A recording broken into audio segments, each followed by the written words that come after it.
Late muzzleloader season continues. This is my second time out. Today is the 2nd of January 2023. This morning had different weather today. It started around about 27 degrees and it's 41 degrees right now. I am not wearing my insulated coveralls. They're actually packed in the back there. I had them on this morning and then I just got super warm. So yeah, unseasonably warm for late muzzleloader, but it is Iowa. You get what you get. So like I said, weather's odd today. The wind was forecasted to come out of the northeast and east today, and it actually did do that today. So hunting this property that I hunt, this private land, is a little tricky with an east wind. So with that said, I tried a new tactic.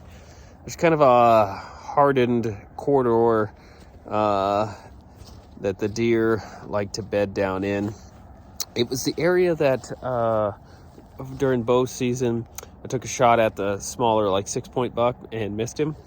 I thought, all right, due about northeast of that little section, that little secluded section that's got a high stem count.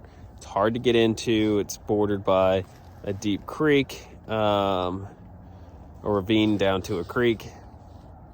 Thought that's a good probable chance, because last time I was here I hunted the south side, saw nothing at all. Now I did get busted a little bit by those turkeys. That may have been the problem the whole time. It's hard to say, but nonetheless I saw nothing that day. So I was like, all right, east wind, I can come into the east and still hunt that sucker and work in there. Got set up about 6:30. I just sat in the deep grass of the open field because I wanted to survey that tree line to see if I see any activity and then determine what I need to do from there. And if something was just walking the outside tree line, yippee skippy. But that was not the case this morning. I got set up. I didn't see anything this morning. So I told myself before I even got out of here that I'm going to sit till 8 and then I'm going to start still hunting, because I know the deer are going to move away to the northeast and go feed, possibly. And then they come back into bed. So I wanted to have just a good chance to get in there, get deep in there, and then if they come back into bed, hey, I'm here. So I started that process. 8 o'clock rolls around, started getting down in there, crossing that's right. So I had an idea while I was sitting waiting for first light. I thought, what a good idea. I could get down in that creek bottom. It's frozen and I could work up that way and then get in on kind of like the south side of this north little section of trees. And what that would do is essentially that would hide a lot of my noise, that would allow me to get in there, and then I'd basically have the wind hit me straight in the face. And so that's what I did. I got down into the creek. And boy, it was a little bit more of a challenge because we've had a lot of warmer days. Like today's 41, so the creek has been thawing in a few places, then freezing, then thawing, then freezing.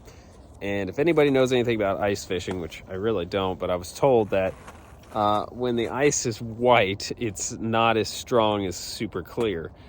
And yeah, so the creek was very, very white, and you step a foot on it and it started to make all sorts of noise. But there was a lot of places I could go across, and there were some places that were super sketch.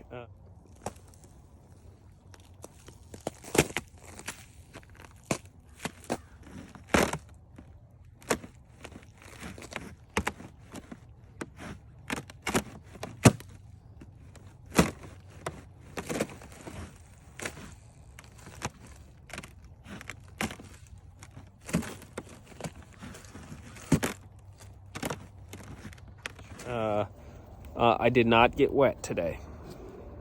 That was a good thing. Let's see.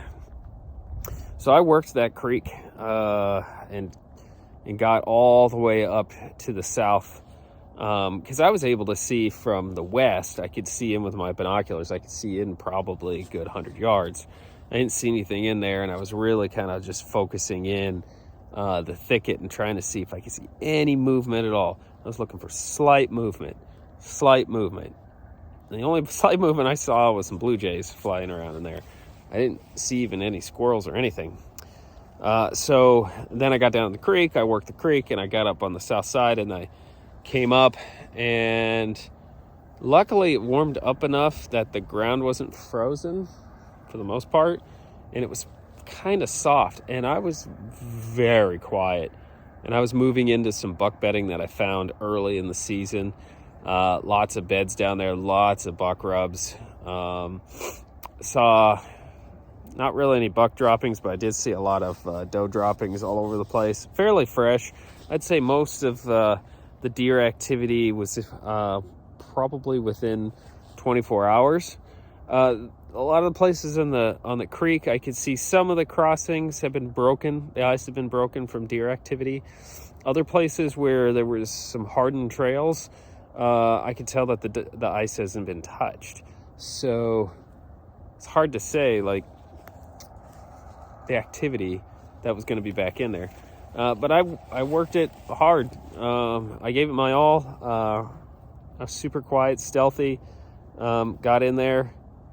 I didn't see anything. I didn't spook anything. There was nothing. It took me 4.5 hours to still hunt that section from where I started at 8 o'clock, worked up the creek, and then came up into the bedding and worked into that all the way over to the far east. So I had the wind in my face. It was a little variable, but there was barely any wind today, so they did not smell me. It was pretty quiet, so I don't think they heard me. I don't think that anybody was there.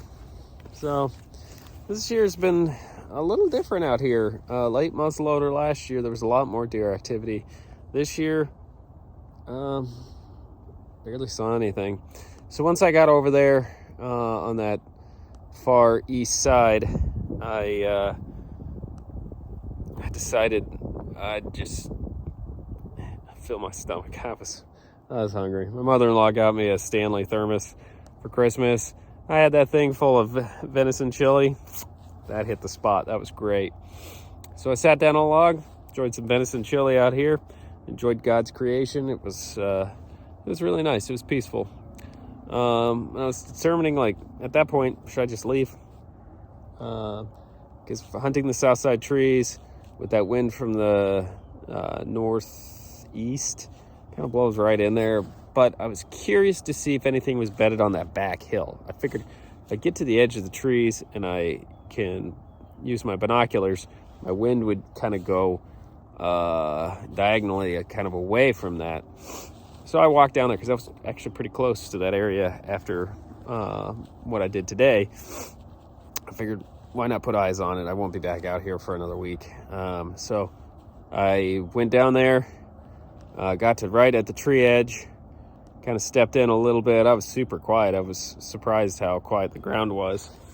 Got in there, I was watching, and then all of a sudden I see a deer to my right, and I could tell it got my wind because it was kind of frantic. And then there was a couple other deer, and they were moving quick, so my scent busted me. They were sitting on the edge of the trees just downwind of me. I had no idea that they were there.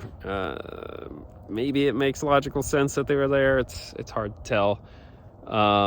Anyway, they hightailed it to the south and then booked it to the west, so no opportunities for a shot. The one I did see eyes on, it was barely over a fawn, so it was tiny. But I did see about 4 to 6 whitetails running, so there are still deer here after shotgun season. I don't think I have anything else.